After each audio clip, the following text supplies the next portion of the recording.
അസ്സലാമു അലൈക്കും വറഹ്മത്തുള്ളാഹി. സംഗീതത്തിൻ്റെ പ്രശ്നം എന്താണ്?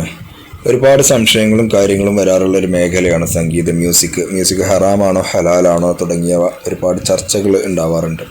ഇതൊരു മ്യൂസിക് ഹലാലാണോ ഹറാമാണോ എന്നുള്ളതിലുപരി ഞാനതിന് വേറൊരു വശമാണ് ഇവിടെ പറയാൻ ഉദ്ദേശിക്കുന്നത്. അഥവാ ഇന്ന് വാദ്യോപകരണങ്ങൾ ഉപയോഗിച്ചുകൊണ്ടുള്ള ആ താളത്തിലുള്ള എൻ്റർടൈൻമെൻറ്റിൻ്റെ ഭാഗമായി മനുഷ്യർ കേട്ടുകൊണ്ടിരിക്കുന്ന സംഗീതം, മ്യൂസിക്, സോങ്സ്, ഇതുകൊണ്ടുള്ള പ്രശ്നങ്ങളാണ് നമ്മൾ ഇന്ന് ചിന്തിക്കാൻ പോകുന്നത്, ചർച്ച ചെയ്യാൻ പോകുന്നത്. ഇതിൻ്റെ മെയിനായിട്ടുള്ള വിഷയം എന്ന് പറയുന്നത്, സംഗീതം നമ്മുടെ കാതുകളിലൂടെ വളരെ ശബ്ദത്തിൽ ലിസണിങ്, ശ്രദ്ധയോടുകൂടി അതിൻ്റെ താളവും അതിൻ്റെ സംഗീതവും അതിൻ്റെ മ്യൂസിക് മെലഡി, അതിൻ്റെ ബാൻഡ്, അതുപോലത്തെ അതിൻ്റെ മറ്റ് ഇലക്ട്രിക്കൽ വർക്കിങ്ങുകൾ, അതിൻ്റെ വരികൾ, വരികൾ, എല്ലാ ശബ്ദ മനോഹാരിത എല്ലാം കൂടെ ഒരുമിച്ച് ആസ്വദിക്കുന്നൊരു അവർണ്ണനീയമായ അല്ലെങ്കിൽ അത്യപൂർവമായ ഒരു സംഭവം തന്നെയാണ് സംഗീതം. ആ ആസ്വാദനത്തിൻ്റെ വിഷയം എന്താണെന്ന് വെച്ച് കഴിഞ്ഞാൽ, ഒരാൾ നല്ല ആനന്ദത്തോടൊരു സംഗീതം ശ്രദ്ധിച്ച് കേൾക്കുമ്പോൾ പരിസരത്തുള്ള ശബ്ദങ്ങളൊന്നും അയാളെ സംബന്ധിച്ചിടത്തോളം അത്ര ശ്രദ്ധിക്കപ്പെടില്ല. ചുരുക്കി പറഞ്ഞാൽ പരിസരബോധം ഒരിത്തിരി നഷ്ടപ്പെടും. ഏകദേശം 50% പരിസരബോധം എന്തായാലും ഒരു മ്യൂസിക് ഒരാൾ ആസ്വദിച്ച് കേൾക്കുന്ന സമയത്ത് നഷ്ടപ്പെടും. മേ ബി അതിനേക്കാൾ കൂടുതലായിരിക്കും. 50% മുതൽ ഒരു 90% വരെ പരിസരബോധം നമുക്ക് നഷ്ടപ്പെടും.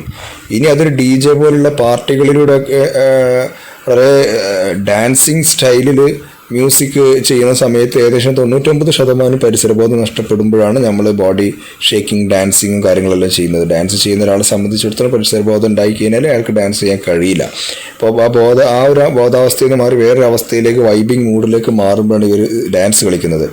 ഇങ്ങനെ ആവുമ്പോൾ പരിസരബോധം നഷ്ടപ്പെടുന്നു എന്നുള്ളത് യാഥാർത്ഥ്യമാണ്. അതെല്ലാവർക്കും മനസ്സിലാക്കാൻ കഴിയുന്ന കാര്യമാണ്. എന്നാൽ ഈ പ്രപഞ്ചത്തിൽ അതിനേക്കാൾ വലിയ യാഥാർത്ഥ്യമുണ്ട്. നമ്മൾ ഈ കാണുന്ന പരിസരത്തേക്കാൾ വലിയ യാഥാർത്ഥ്യമുണ്ട്.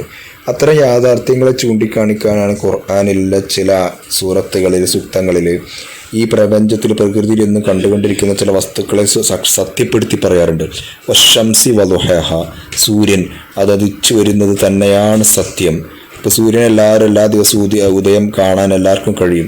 എല്ലാവരും അനുഭവിക്കുന്ന കാര്യം, അതൊരു യാഥാർത്ഥ്യമാണ്. ആ യാഥാർത്ഥ്യം തന്നെയാണ് സത്യം എന്നാണ് അവിടെ വിളിച്ചു പറയുന്നത്.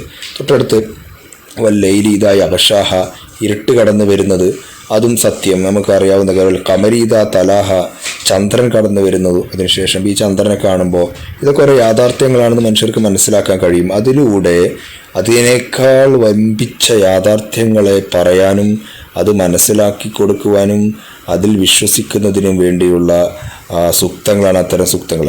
ഇത്തരം പരിസരബോധങ്ങളെ തന്നെ നഷ്ടപ്പെടുത്തുന്ന സംഗീതം പിന്നെ എങ്ങനെയാണ് നമുക്ക് ആഖിറത്തിനെ കുറിച്ചുള്ള പരമയാഥാർത്ഥ്യങ്ങൾ ഹൃദയത്തിലേക്ക് ഇറങ്ങുക? അവിടെയാണ് സംഗീതത്തിൻ്റെ അപകടം കടന്നു വരുന്നത്. സംഗീതം സ്ഥിരമായി ആസ്വദിച്ചു കൊണ്ടിരിക്കുന്ന ഒരാളെ സംബന്ധിച്ചിടത്തോളം പരമപ്രധാനമായ യാഥാർത്ഥ്യങ്ങളെക്കുറിച്ച് അയാൾക്ക് പറഞ്ഞു കൊടുക്കുമ്പോൾ അയാളുടെ ഹൃദയം അതിനുള്ള പാകപ്പെട്ട് വന്നിട്ടുണ്ടാവില്ല. ഹൃദയം